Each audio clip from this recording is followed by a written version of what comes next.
Thanks for watching BVR TV news. Telangana రాష్ట్ర వ్యాప్తంగా స్థానిక సంస్థలు అయితే హీట్ ఎక్కిస్తూ ఉంది.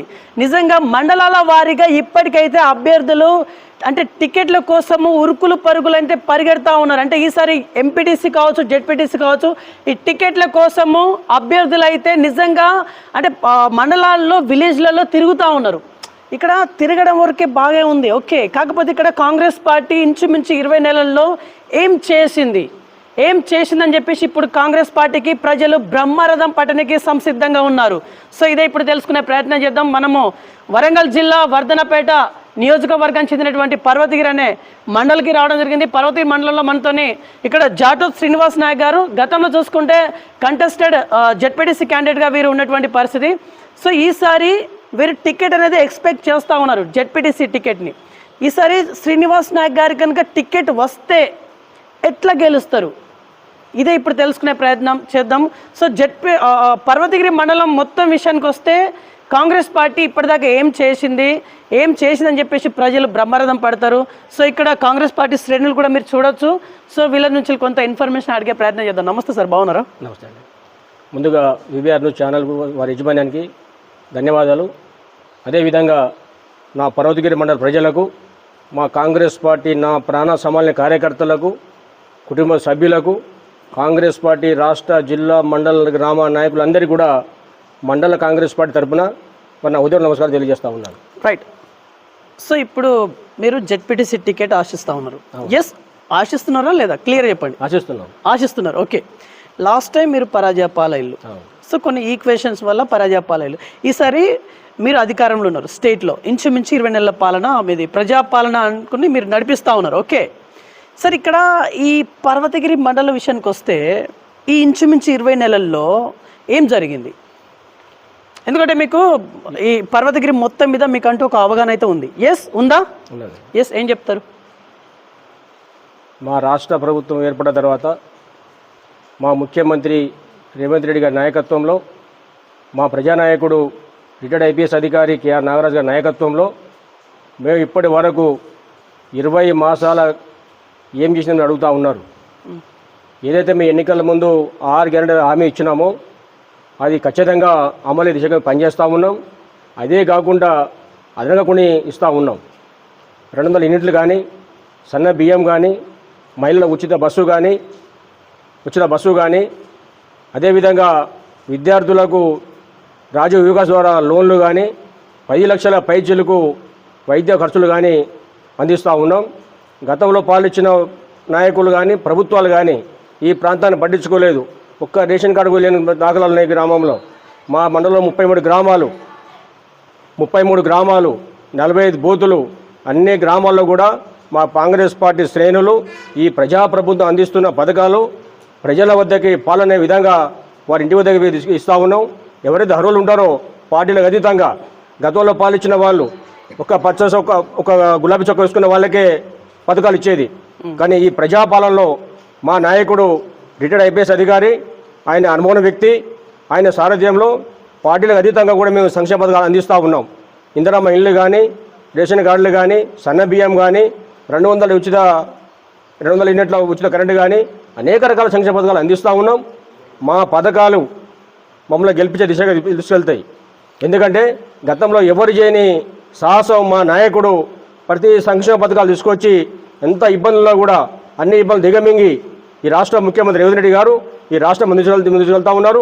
రాబోయే రోజుల్లో ఈ మండలంలో ఉన్న 33 గ్రామ పంచాయతీ సర్పంచులు, 14 ఎంపీటీసీలు, జెడ్పీటీసీ, ఎంపీపీ అన్నీ కైవసం చేసుకుంటాం.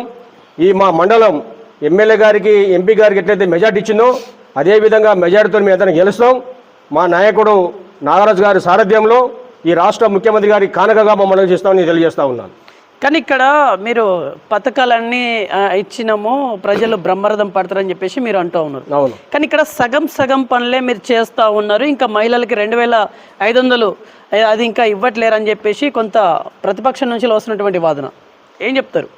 ప్రతిపక్ష నాయకులు ఇప్పుడు గతంలో వాళ్ళు ఏం చేయలే. ఇప్పుడు మేము చేస్తూ ఉన్నాం.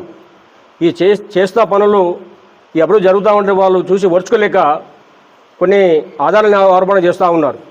నేను వారికి ఒకటి సూటి ప్రశ్న చేస్తూ ఉన్నా. గతంలో మీరు ఏ గ్రామంలో అయినా ఏ గ్రామంలో ఇల్లు కట్టించిండ్రా, ఒక రేషన్ కార్డు ఇచ్చిండ్రా, ఒక ఏమైనా పేదవారికి ఒక అర్హునికి వితౌట్ కమిషన్ లేకుండా సంక్షేమ పథకాలు ఇచ్చిండ్రా? ప్రతిదీ కూడా కమిషన్లతోనే ఇచ్చింది తప్ప ఈ మా ప్రజాప్రభుత్వంలో దళారీ వ్యవస్థ లేకుండానే నేరుగా వాళ్ళ ఇంటికే సంక్షేమ పథకాలు ఇచ్చే బాధ్యత మా కాంగ్రెస్ పార్టీ శ్రేణులు, కాంగ్రెస్ పార్టీ కుటుంబ సభ్యులు, మా ఇందిరమ్మ కమిటీ సభ్యులు నిరంతరం గ్రామాల్లో పర్యటిస్తూ ఉన్నారు. ప్రతి వార్డు, ప్రతి బూతు, ప్రతి గ్రామంలో కూడా మేము ప్రతిరోజు విజిట్ చేస్తూ ఉన్నాం. ఈ రోజు కూడా తుర్కంస్వామి గ్రామంలో ఇందిరమ్మ ఇల్లు ముగ్గు పోసినాం. ఇప్పుడు కొద్ది గంట తర్వాత మేము కూడా చోటపల్లి గ్రామానికి వెళ్ళి ఒక ముఖ్యమంత్రి సాయనిధి చెక్ కూడా ఇవ్వడం జరుగుతూ ఉన్నది.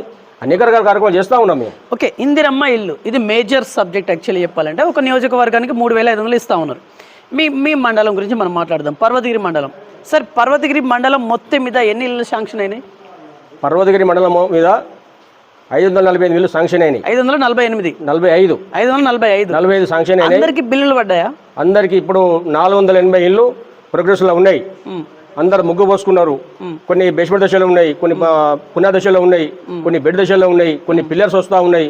ఒకటి మా దగ్గర పైలట్ ప్రాజెక్టు జమాలపురం విలేజ్ ఉన్నది. ఎందుకు లేట్ జరుగుతూ ఉంది మరి? అంత ఒకే టైంలో ఎందుకు జరగలేకపోతుంది? అక్కడ లబ్ధిదారులు కొంచెం వాళ్ళకు సొమ్మత లేక, కొంచెం మేస్త్రి లోపంతో, కొంచెం మేస్త్రి రాక, కొంచెం వాళ్ళు కూడా ఒక ఆర్థిక పరిస్థితి కొంచెం వాళ్ళ దగ్గర కొంచెం ఉండాలి. ఇప్పుడు మన ఇచ్చే స్కీమ్ అయిపోయింది కదా, వాళ్ళకు పెట్టుకోవడం వాళ్ళకు కొద్దిగా సొమ్మత లేక అట్లా జప జరుగుతూ ఉన్నది. వారిని కూడా మేము ప్రోత్సహిస్తూ ఉన్నాం. మహిళా సంఘాల ద్వారా ఎవరైతే బెనిఫిషియర్ వాళ్ళ దగ్గర డబ్బులు లేవో ₹1,00,000 మహిళా సంఘాల దగ్గర ఇప్పించి వాళ్ళ ముందు తీసుకుని పనిచేస్తూ ఉన్నాం, నడిపిస్తూ ఉన్నాం. ఇప్పటి వరకు 200 పైచిలకు బిల్లులు పడ్డాయి. మండలంలో మొత్తం 27 కోట్ల పైచిలకు రూపాయలతోని ఇందిరమ్మ ఇల్లు నిర్మాణం జరగబోతూ ఉన్నది. మేము ప్రతిరోజు కూడా ఏదో విలేజ్ విజిట్ చేస్తూ ఉన్నాం. నిరంతరం అధికారులు కానీ, మేము కానీ, మా ఇందిరమ్మ కమిటీ సభ్యులు కానీ, మా పార్టీ శ్రేణులు అందరూ కూడా వాళ్ళు విజిట్ చేసుకుంటూ వాళ్ళు ప్రోత్సహించుకుంటూ పనులు నడిపిస్తూ ఉన్నాం. ఓకే సార్, ఇప్పుడు మీరు జెడ్పీటీసీగా బరిలో దిగిన సంసిద్ధంగా ఉన్నారు కాబట్టి ఈ పర్వతగిరి మండల ప్రజానికానికి మీరు ఇప్పుడు ఏమైనా మెసేజ్ ఇవ్వాలనుకుంటున్నారా? గతంలో నేను కాంగ్రెస్ పార్టీ తరఫున పోటీ చేసిన. అప్పుడు చాలా బలమైన నాయకుడు, చాలా బలవంతుడు, ధనవంతుడు టీఆర్ఎస్ నుంచి. అయినా కూడా ఈ ప్రాంత ప్రజలను ఆదరించి, అయ్యో జాడో శ్రీనివాస్ మన పర్వతగిరి ప్రాపర్లా ఉంటాడు, పొద్దున్న లేస్తే మనకు అవపడతాడు, ఇతనికే మనం గెలిపించుకోవాలనే ఆలోచనతోనే వాళ్ళు ఎన్ని డబ్బులు పెట్టి ఎన్ని చేసినా కూడా నేను ఆ రోజుల్లో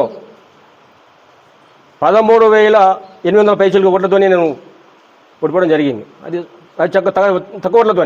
ఓకే, ఈసారి మా నాయకుడు కేఆర్ నాగరాజు నాయకత్వంలో అది భారీ బ్రహ్మాండ మేరతో గెలుస్తాం.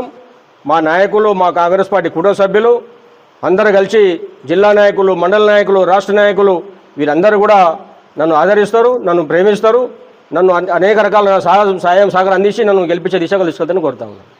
ఓకే సార్, పర్వతగిరిలో యాక్చువల్లీ చెప్పాలంటే సమస్యలు ఏమున్నాయి? పర్వతగిరి టౌన్ ఒక్కటే కాదు, ఉన్నటువంటి అన్ని గ్రామ పంచాయతీలలో యాక్చువల్లీ సమస్యలు, మేజర్ సమస్యలు ఏమున్నాయి?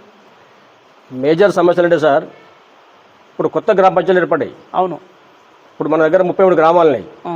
పెద్ద గ్రామాలు ఎంతో కొంత అభివృద్ధి జరుగుతూ ఉన్నది, మేజర్ గ్రామాలు, ఎందుకంటే కొద్ది నిధులు వస్తాయి వారికి. అవును, ఈ చిన్న గ్రామాలు ఏదైతే తండాలు కొత్త ఏర్పడ్డాయో ఆడ వారికి రెవెన్యూ రాదు. ఎందుకు రాదు అంటే తండాలలో కొంత కరెంట్ బిల్లు కానీ, నల్ల బిల్లు కానీ, హౌస్ ట్యాక్స్ కానీ ఉండదు. ఉండకపోవడానికి దాని అభివృద్ధి జరుగుతలేదు. ఇప్పుడు మేము చేస్తున్నాము, ప్రతి తండా కానీ గ్రామాన్ని కానీ గతంలో పాలించిన ప్రభుత్వాలు ఎస్సీ సప్లా నిధులు తీసేసారు, ఆ స్కీమే క్లోజ్ చేశారు. గతంలో పాలించిన నాయకులు ఎస్సీ సప్లా అనేది రాష్ట్ర ప్రభుత్వం ఇచ్చేది, అది తీసేసారు. ఎస్టీ సప్లాన్ అంటే ఐటీ ద్వారా అది కూడా ఇచ్చేది, అది కూడా లేకుండా చేసారు. ప్రతి శాఖలో కూడా రూపాయి లేకుండా ఖజానాతో ఖాళీ చేసిపోయారు. ఇప్పుడు మా రాష్ట్ర ప్రభుత్వం వచ్చిన తర్వాత మా రేవంత్ రెడ్డి గారు, మా నాయకుడు కేఆర్ నాగరాజు గారి నాయకత్వంలో అన్ని గ్రామాల్లో కూడా సైడ్ డ్రైన్ కానీ, సీసీ రోడ్లు కానీ అనేక రకాలుగా కమిటీలు వారికి మరమ్మతులు ఎస్టీ సప్లాన్ ద్వారా చేయబోతా ఉన్నాం. తండాల్లో కూడా తారు రోడ్లు కానీ, సీసీ రోడ్లు కానీ, బీట్ రోడ్లు కానీ, గ్రామ పంచాయతీ భవన నిర్మాణాలు కానీ ఎస్టీ సప్లాన్ ఐటీ ద్వారా కూడా మా నాయకుడు కొద్ది పరిమాణం పంపించారు, చేస్తూ ఉన్నాము. మేము గతంలో కూడా ఒక 70 లక్షలతో సీసీ రోడ్లు పోసినాం. ఇప్పుడు కొంతమంది నాయకులు అంటాం చేసిన అంటారు, 70 లక్షల సీసీ రోడ్లు పోసినాం. 27 కోట్ల పైసలతో 100 మిలియన్ నిర్మాణం చేయబోతున్నాం. అనేక రకాల సంక్షేమాలు అందిస్తూనే ఉన్నాం. ఇప్పటి వరకు మా మండలంలో ముఖ్యమంత్రి సహాయనిధి చెక్కులు ప్రతి పేదవారికి ఇప్పటి వరకు 380 మంది పైసలకు ఇచ్చినాం. ఇప్పుడు కూడా చెక్కులు దగ్గర వచ్చినాయి. ఇప్పుడు కూడా మా ఎమ్మెల్యే గారు నిన్న పంపించారు. 63 చెక్కులు ఉన్నాయి. అంటే 15 లక్షల పైసలు కూడా చెక్కులు ఇస్తూ ఉన్నాం. మా నాయకుడు అంబేద్కర్ వాది. ఆయనకు విద్య పట్ల వైద్యం పట్ల చాలా అవగాహన ఉన్నది. ముందస్తుగా ఆయన ఎవరు పోయినా కూడా వైద్యం కానీ విద్య కానీ పార్టీలు అతీతంగా కులాలు అతీతంగా ఎవరు పోయినా కూడా ఆదరించి విద్య పట్ల వైద్యం పట్ల ఆయన చాలా శ్రద్ధ వహిస్తూ ఉన్నారు. మాకు కూడా సహకారం చేస్తూ ఉన్నాడు. మా వెన్నుంటూ నడుచుకుంటూ ఆయన ఉన్నాడు. మేము కూడా ఆయనకు తోడుగా నిలబడి రాబోయే రోజుల్లో కూడా మరోసారి ఆయన ఎమ్మెల్యే గెలిపించే దిశగా అందరూ పనిచేస్తామని తెలియజేస్తూ ఉన్నాం. ఓకే, మనం రాబోయే రోజులు కాకుండా మనం ఇప్పటి స్థానిక గురించి మనం మాట్లాడదాం. ఈ బీసీ 42% రిజర్వేషన్ ఏదైతే ఉందో ఇది ప్రతిపక్షాలకు ఒక ఆయుధంలా మారిపోయింది. మీరు ఎట్లా తట్టుకుంటారు, ఎట్లా నెగ్గుతారు, ఎట్లా గెలుస్తారు? ఆయుధం ఎట్లా అవుతుంది? బీసీ 42 రిజర్వేషన్ లీగల్లీ ఇంకా మీరు ఇంప్లిమెంటేషన్ కాలేక అంటే ఆ సాధ్యం దిశగా అడుగులు వేయలేకపోతారు కాబట్టి వాళ్ళకి ఆయుధంలా మారుతుందని చెప్పేసి అనుకోలేమా? భారతదేశంలో ఎవరు చేయని సాహసం మా నాయకుడు రేవంత్ రెడ్డి గారు చేసిండు.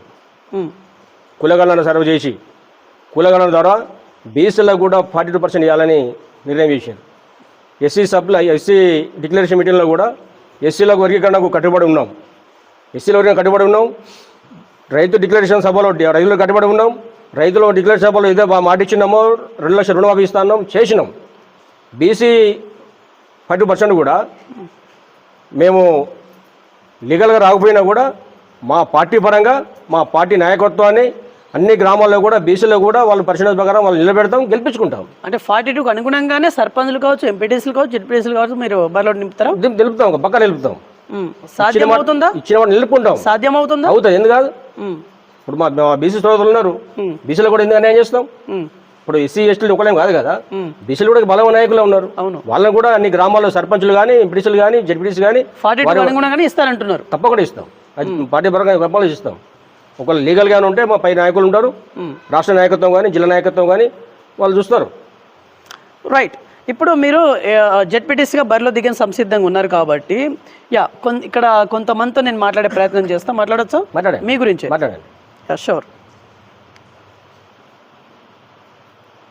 ఓకే మేడం, ఫస్ట్ మీరు చెప్పండి, పట్టుకోండి మేడం. నా పేరు షేక్ సుల్తానా.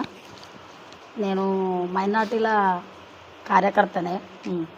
కానీ సీనన్న చాలా మంచోడు. ఎందుకంటే అందరికీ బీద సాదా అందరికీ చూసుకుంటాడు. ఆయన గెలిస్తే చాలా మంచిది.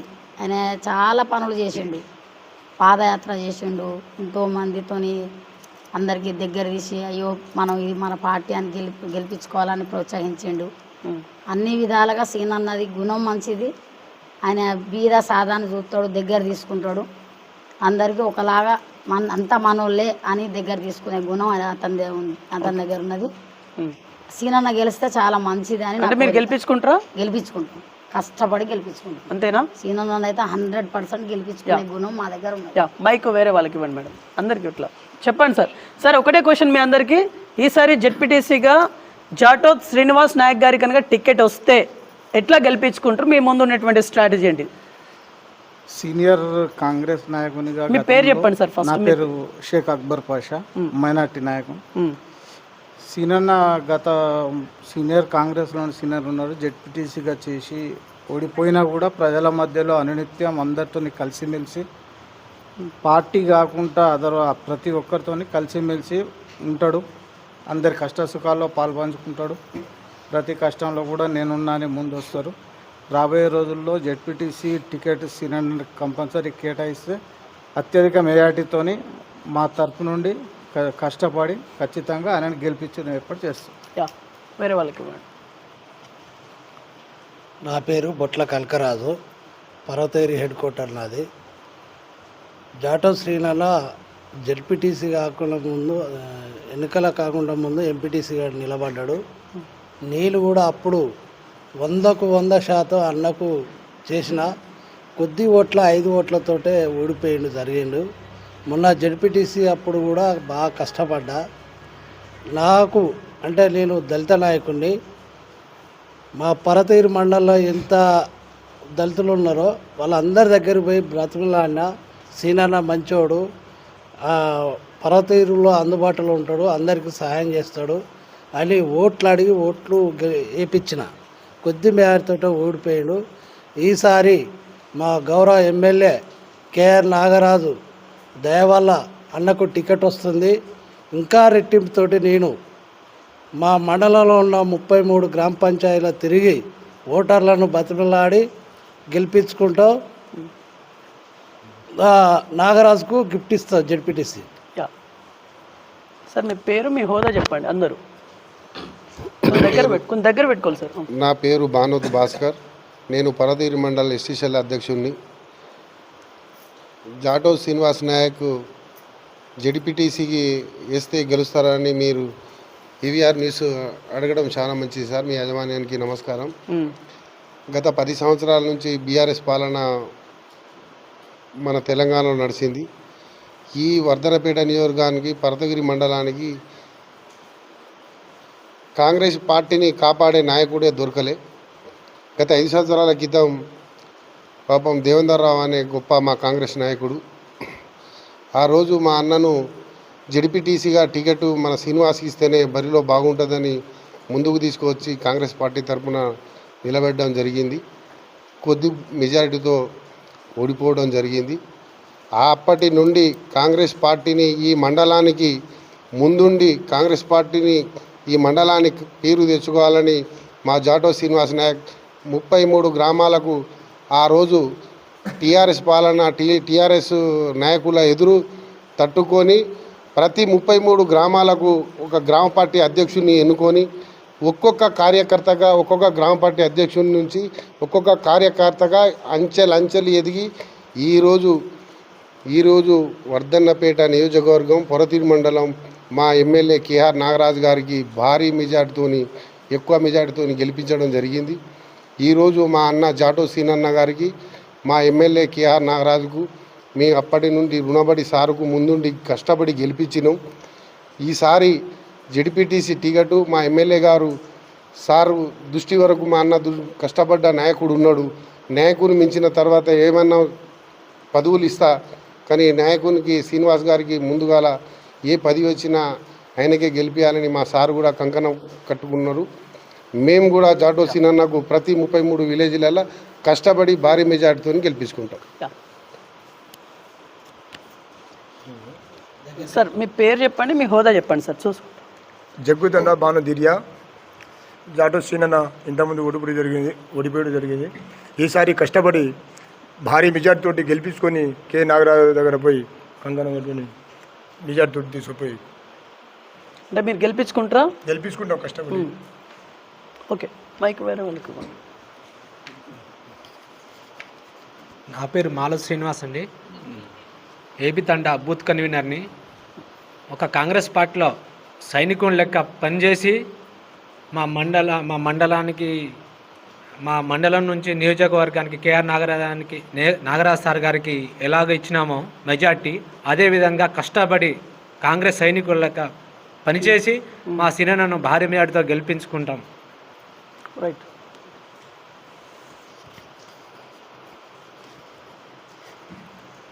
మా పేరు జంగా సాంబయ్య. నేను కాంగ్రెస్ పార్టీ కార్యకర్తను. దేవుని దయ వల్ల జాటో శ్రీనుకు సీటు వచ్చిందంటే కంపల్సరీ గెలిపిస్తాం, కష్టపడతాం. ఆయన కోసం ఏదైనా 24 గంటలు పనిచేసి ఆయన గెలిపిస్తాం. అది ఏం దయ వల్ల ఆయనకు రావాలి, టికెట్ రావాలి, అదొక్క కోరిక. కంపల్సరీ గెలిచినట్టే మా అభిప్రాయం. మేమందరం ఇప్పుడు గెలిపించే బాధ్యతే మాది.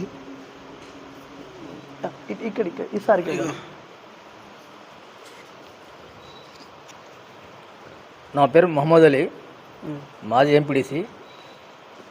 సోమవారం నేను దాదాపు టీడీపీ నుండి వచ్చిన, బీఆర్ఎస్ పోయిన తర్వాత ఈ సినిమా మంచి వ్యక్తి కాబట్టి నేను పార్టీ మారి కాంగ్రెస్కి వచ్చిన. ఇది ఇప్పుడు అన్న అంటే ఆయన గుణాలు, లక్షణాలు అందరు కలిపే గుణం ఉన్నది. ఉప్పు కప్పరం ఒక పోలికట, చూడ రోజులు జాడ వేరట, పుణ్యం పురుషులు ఆ టైప్ అనే ఇప్పుడు గెలవాలనే మేము బాగా తప్పని పడతాను. పార్టీ టికెట్ ఇస్తే ఇతను తప్ప టికెట్ ఇస్తే అంటున్నారు కానీ మీరు టికెట్ తెచ్చుకునేలా మీరేం ఫైట్ చేయరా? చేద్దాం టికెట్ ప్రయత్నం చేస్తాం. వరకు మేము అక్కడ అసలు ఎక్కడే కానీ ధర్నా కాదు, ఇక్కడ ఏరే ఉండదు. ఆయన పేరు చెప్తేనే ఇవ్వాలి అంతే. ఓకే, ఎందుకంటే బాగా కష్టపడ్డాడు. కొంత ఓట్లతోని ఓడిపోయాడు. ఎందుకంటే ఆ వ్యక్తి కొంచెం డబ్బులు ఉన్నాడు. లాస్ట్ టైమా? అసలు నా లైఫ్లో నేను కాంగ్రెస్ ఓటేలే, అన్నకేసి నేను. అవునా? బీఆర్ఎస్ ఉన్న చూద్దాను అన్నకేసిన ఓటు. ఎందుకంటే ఆ వ్యక్తి మంచి వ్యక్తి కాబట్టి మనకు ప్రతి విషయాల్లో కొంచెం ఒత్తాడు, పబ్లిక్ చెప్తాడు. ఏ పోలీస్ స్టేషన్ కానీ ఎక్కడ ఏ సమస్య కానీ ఎమ్మడి చెప్పి చేపిస్తాడు. ఆ కష్టపడతాడు. ఆ కష్టాలే అనేక ఓట్లు పడతాయి. ఓకే, అంతే. రైట్. ఇది మాట్లాడిన వాళ్ళకి ఇవ్వండి, బ్యాక్ సైడ్ వాళ్ళు ఉన్నారు. సార్ చెప్పండి, మీ పేరు, మీ హోదా గట్టిగా మాట్లాడండి. నా పేరు రాపాక నాగయ్య. ముందుగా రాబోయే స్థానిక సంస్థల ఎన్నికలలో జెడ్పీటీసీగా రిజర్వేషన్గా ఎస్టీకి వచ్చినా, బీసీకి వచ్చినా, ఎస్సీకి వచ్చినా, ఎవరికి వచ్చినా కూడా పార్టీ ఏ నిర్ణయం తీసుకున్నా మేము శాయశక్తుల పార్టీ ఏ ఏ కార్యక్రమాలు తీసుకుందో ఆ పనులు ఏమేమైతే మేము సాల్వ్ చేశామో అవి చెప్పుకుంటూ ముందుకు వెళ్ళి జాటోత్ శ్రీనివాస్ గారికి ఒకవేళ టిక్కెట్ కేటాయించాలని నా కోరిక. అలాగే జాటోత్ శ్రీనివాస్ గారు సౌమ్యుడు, మృదు స్వభావి, అందరినీ తారతమ్యం లేకుండా దగ్గరికి తీసుకొని ఏ పని అయినా ఎవరైనా ఏ పార్టీలో ఉన్నా అందరినీ దగ్గరికి తీసుకొని పనిచేసేగల వ్యక్తి. కావున ఆయనకు అన్ని విధాల అందరి వ్యక్తిగతంగా కూడా ఆయనకు అందరూ దగ్గరగా ఉంటారు. ఆయన మృదు స్వభావి. కావున ఆయనకు టికెట్ కేటాయించాలని మా కోరిక. టికెట్ కేటాయిస్తే మన కాంగ్రెస్ పార్టీ ఏ ఏ కార్యక్రమాలు అయితే చేస్తున్నాయో ఆ కార్యక్రమాలను, ఆ పనులను మేము చెప్పుకుంటూ ఓటు అడిగే హక్కు మాకు ఉంటుంది. కావున ఆయనను అత్యధిక మెజారిటీతో గెలిపించుకోగలమని నేను ఈ సభాముఖంగా తెలియజేసుకుంటున్నాను. నా పేరు భట్టు నాగేష్.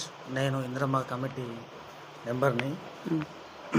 మాకు గత టీఆర్ఎస్ ప్రభుత్వంలో బీఆర్ఎస్ నాయకులే వాళ్ళే పరిపాలించుకొని కనీసము ఒక ఇల్లు కానీ ఒక రేషన్ కార్డు కానీ ఇవ్వలేని పరిస్థితుల్లో మొన్న మా తండాకి దాదాపుగా ఒక 14 ఇళ్ళు కేటాయించి అన్న వచ్చి ముగ్గు పోయడం జరిగింది. ఆల్రెడీ 4-5 ఇళ్ళకు బిల్లులు కూడా వచ్చినాయి. మా బట్టు తండ తరపున నుండి ఇక అన్న అక్కడ గెలిచినట్టే, జెడ్పీటీసీగా ఆల్రెడీ గెలిచినట్టే అని మేము అనుకొని భావిస్తుంటున్నాం. నా పేరు వీరకుమార్, మైనార్టీ కాంగ్రెస్ నాయకుడు. ఈ నాగరాజు అన్న గారికి ధన్యవాదాలు. సీనన్న గారికి ఇప్పుడు జెడ్పీటీసీ ఓట్లు మంచిగా వేయించాలని, భారీ మెజార్టీతో గెలిపించాలి సీనన్న గారికి అని కోరుకుంటున్నాను.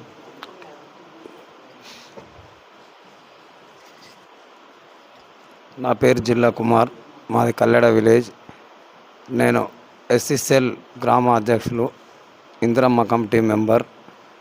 మరి మన వర్ధన్నపేట నియోజకవర్గం నుండి నాగరాజ్ సార్కు ఎంత మెజార్టీతో గెలిపించడానికి సీనన్న కానీ కార్యకర్తలం కానీ 33 విలేజ్ల నుండి ఎంత కష్టపడి తిరిగినామో అదే విధానంగా సీనన్నకు ఖచ్చితంగా మా ఎమ్మెల్యే గారు జెడ్పీటీసీ టికెట్ ఇస్తారు. 33 గ్రామ పంచాయతీల నుండి కార్యకర్తలు ఈ ఇందిరమ్మ ఇండ్లు 30 ఇండ్లు మా కళ్యాణకు వచ్చినాయి. 30 ఇండ్లు మా కళ్యాణకు వచ్చినాయి. ఇలా మా దళితునికి 14 ఇండ్లు వచ్చినాయి. అందులో ప్రతి ఒక్కరికి కూడా బిల్లు ఓకే అయింది. ఫస్ట్ బిల్లు గోడలే కూడా మా ఏఈ గారు కూడా ఏమన్నా కొంచెం ఎలాంటిది ఏమన్నా ఏ ఆఫీసర్ ఏదన్నా చిన్న మిస్టేక్ అయినా లేట్ అయినా మా సీనన్న గారి దగ్గరికి పోతున్నాం. సీనన్న ఖచ్చితంగా ఎమ్మటే ఫోన్ చేస్తాడు. కల్లెడ విలేజ్ నుండి ప్రతి ఒక్కరికి ఇందిరమ్మ ఇండ్ల లోపల లబ్ధి చెందుతాను. కాబట్టి మన నాగరాజు సార్ గారి నాయకత్వంలో సీనన్నకు ఖచ్చితంగా కోట్లాది టికెట్ తెచ్చుకుంటాం. సీనన్న గెలుపు కోసం 33 గ్రామ పంచాయతీ కార్యకర్తలు, ఇందిరమ్మ కమిటీ సభ్యులం అందరం కూడా కలిసి కట్టుగా పనిచేస్తామని ఈ సభాముఖంగా మనవి చేస్తున్నాం. సార్ అందరు మాట్లాడిల్లా? సార్ ఇక్కడ అన్న పాయింట్ ఏంటంటే ఇప్పుడు మీ వాళ్ళందరూ చెప్తా ఉన్నారు ఖచ్చితంగా మీకు టికెట్ ఎట్లయినా సరే కొట్లాడి తెచ్చుకుంటాము, టికెట్ తెచ్చిన తదుపరి నెక్స్ట్ మిమ్మల్ని భారీ మెజార్టీతో గెలిపించుకుంటాము, నాగరాజు గారికి ఒక గిఫ్ట్ ఇస్తాం అని చెప్పేసి మీ వాళ్ళందరూ అంటూ ఉన్నారు. కానీ ఇక్కడ బీఆర్ఎస్ యొక్క పట్టు, బీఆర్ఎస్ యొక్క ఉనికి గ్రామ స్థాయిలో ఇంక అట్లనే ఉన్నది. ఎట్లా గెలుస్తారు మీరు? బీఆర్ఎస్ పార్టీకి జిల్లా నాయకత్వం కానీ, మండల నాయకత్వం కానీ, గ్రామ నాయకత్వమే లేదు. ఎట్లా చెప్తారు మీరు? లేదని చెప్తున్నా కదా. నేను ఈరోజు 33 గ్రామాలలో మా కమిటీలు ఉన్నాయి.